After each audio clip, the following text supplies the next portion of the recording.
Mas como é que ele, tão sereno, tão lúcido, empregar a sua vida, gastar o seu tempo, envelhecera atrás de tal quimera?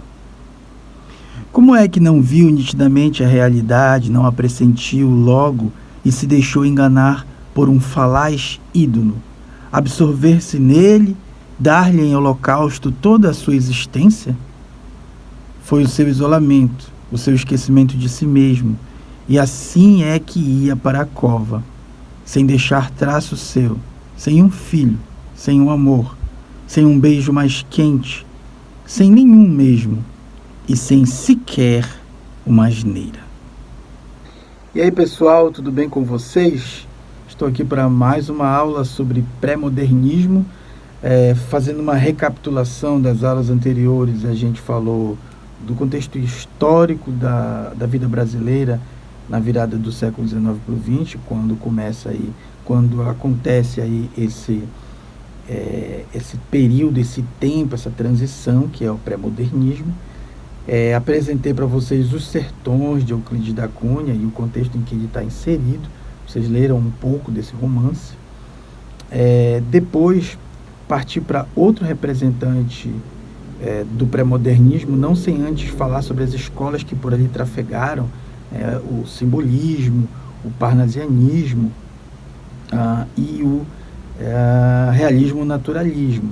Então, falei um pouco sobre essas escolas e agora estou trazendo para vocês alguns outros autores que se ligam a esse tempo e a essas escolas, né? Também falei sobre o tocante conto Negrinha, de Monteiro Lobato, e falei também sobre Monteiro Lobato, que é um representante aí do pré-modernismo.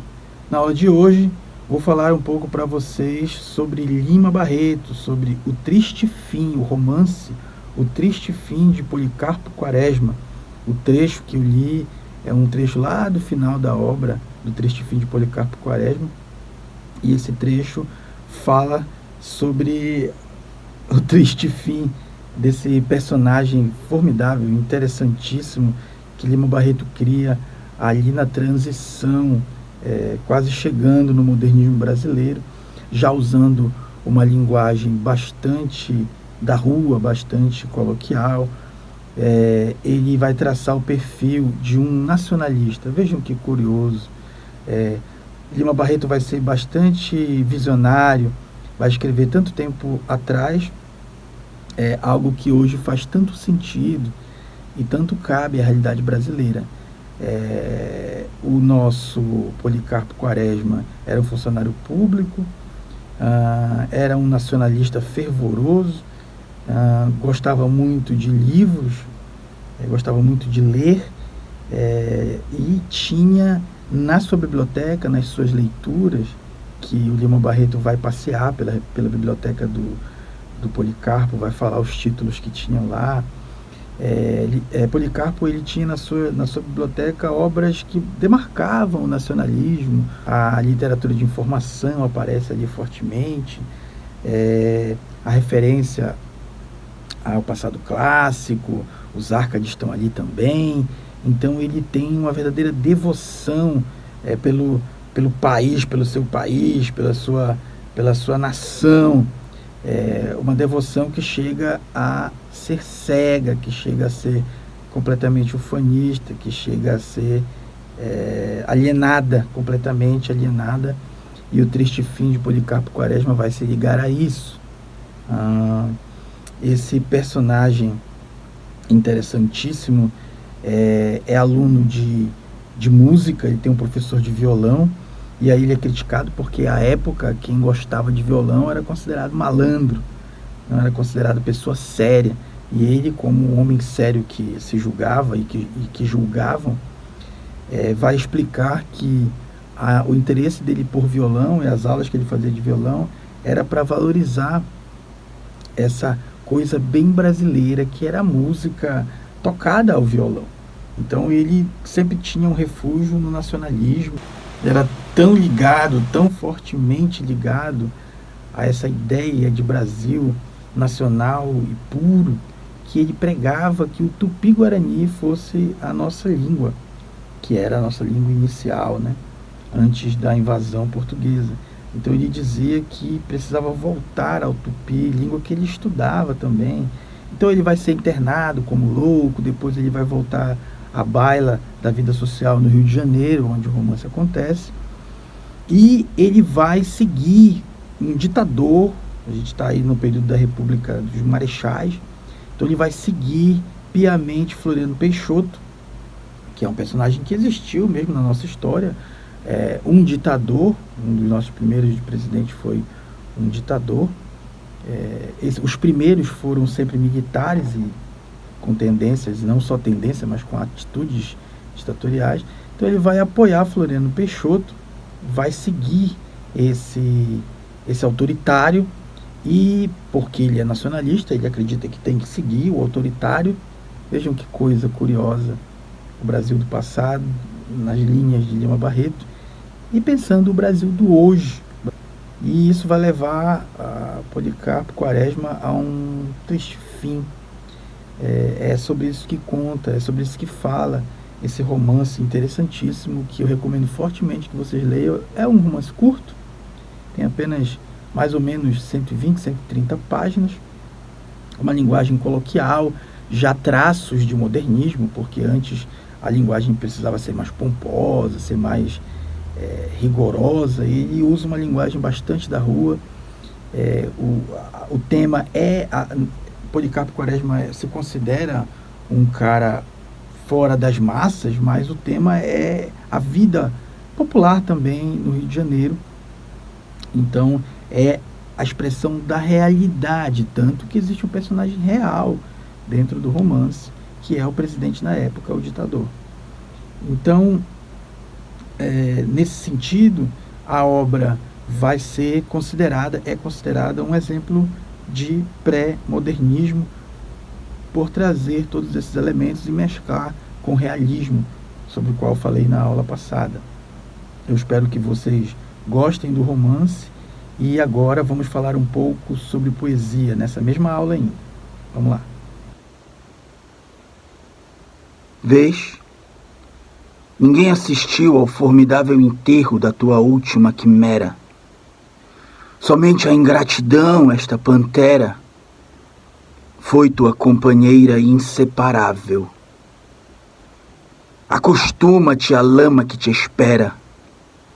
O homem, que nessa terra miserável mora entre feras, sente inevitável necessidade de também ser fera. Toma um fósforo, acende teu cigarro. O beijo, amigo, é a véspera do escarro. A mão que afaga é a mesma que apedreja. E se alguém cabe ainda pena tua chaga, apedreja essa mão vil que te afaga. Escarra nessa boca que te beija.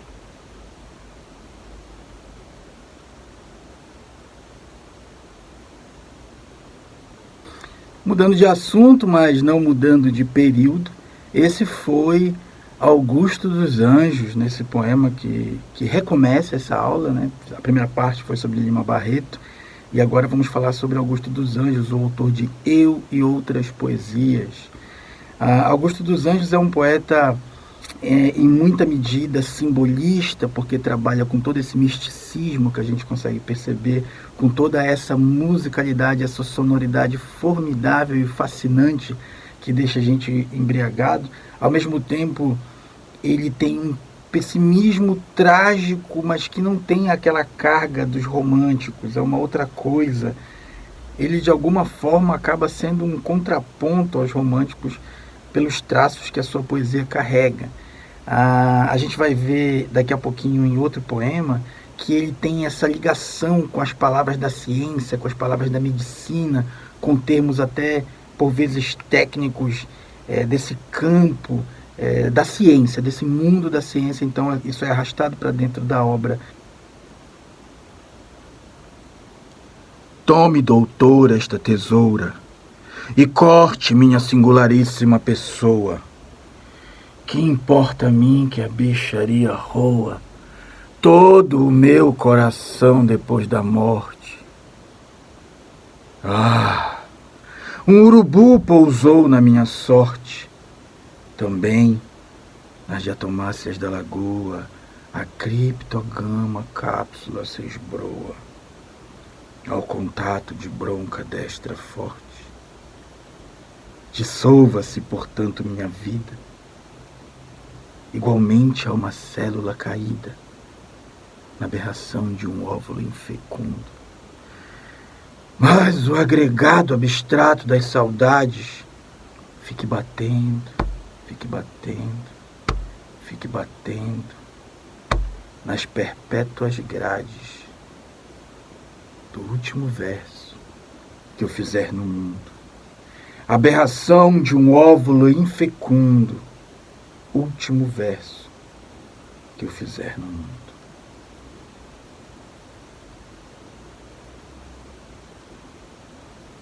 Acredito que Augusto dos Anjos seja o meu segundo ou terceiro poeta brasileiro preferido, ficando atrás talvez somente de Drummond. Eu preciso decidir melhor isso na minha vida. Mas a musicalidade, a carga de significado, a potência da poesia de Augusto dos Anjos faz com que a gente pense, ao mesmo tempo em que ele mantém a forma, 2 quartetos, 2 tercetos, geralmente ele está escrevendo em soneto. Isso demonstra também esse apego à forma, essa coisa que é um pouco do parnasianismo, sobre o que eu não vou falar nessa aula, eu vou falar mais adiante, quando eu começar o modernismo, eu vou fazer umas ligações entre modernismo e parnasianismo. Mas o que Augusto dos Anjos faz com a sua poesia já nos prepara para o que vai ser o modernismo, nos faz pensar numa mistura de coisas. Ele não é apenas simbolista, ele tem alguma coisa de parnasiano, muito pouco. Ele tem o naturalismo, as lições da ciência, o apego a essas questões também na poesia dele. A condição desgraçada da alma humana é o que mantém, inclusive, a poesia dele tão atual. Tudo isso faz com que, na minha opinião, Augusto dos Anjos seja talvez o principal precursor da poesia moderna no Brasil. Eu, filho do carbono e do amoníaco, monstro de escuridão e rutilância, sofro desde a epigênese de minha infância a influência má dos signos do zodíaco. Profundissimamente hipocondríaco, este ambiente me causa repugnância. Sobe-me à boca uma ânsia análoga à ânsia que se escapa da boca de um cardíaco.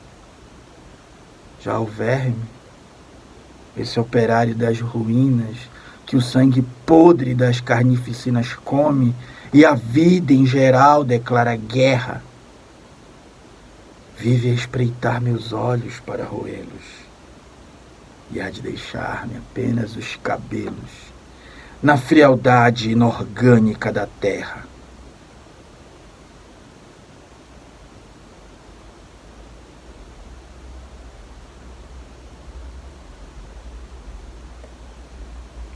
Então, esse é Augusto dos Anjos, a poesia saborosa de Augusto dos Anjos, cheia dessas desgraças ao mesmo tempo tão reais, tão partícipes de nossas vidas, simples, bonitas e por vezes desastrosas também. Eu espero que vocês tenham gostado dessa aula e a gente se vê na próxima aula, quando vamos entrar de fato no modernismo. Valeu, pessoal, pela atenção de vocês. Leiam os textos. Um grande abraço.